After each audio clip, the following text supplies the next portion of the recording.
অনেক দিন পর চলে আসলাম বুড়োমার গাছতলায় মেলায় যাওয়ার একটা ভিডিও নিয়ে। তো হ্যালো এভরিওয়ান, কেমন আছো সবাই? It's me Jyoti from my page Antara Jyoti. গোপালগঞ্জে থেকেও বুড়োমার এই বাৎসরিক অনুষ্ঠান ও মেলায় আসেনি এমন মানুষের সংখ্যা খুবই কম।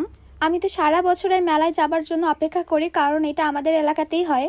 সকালবেলা বুড়ো মায়ের পুজো অর্চনা করা হয়। আগের বছর আমরাও বুড়ো মায়ের পুজো করেছিলাম, কিন্তু এইবার যাওয়া হয়নি পুজোর সময়। আমার বাবা আর মা সকালের দিকে গেলেও আমি আর আমার দাদা বিকালের দিকে গিয়েছিলাম, কারণ ওই দিন সকাল থেকে রাত পর্যন্ত অনেক বড় করে মেলা হয়।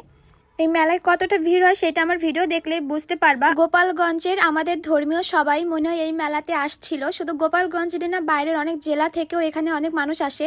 আমি বুড়ো মাকে প্রচুর পরিমাণে মান্য করি, কারণ আমার মাসি নাকি আমাকে মানসিক করে এনেছে বুড়ো মার কাছ থেকে।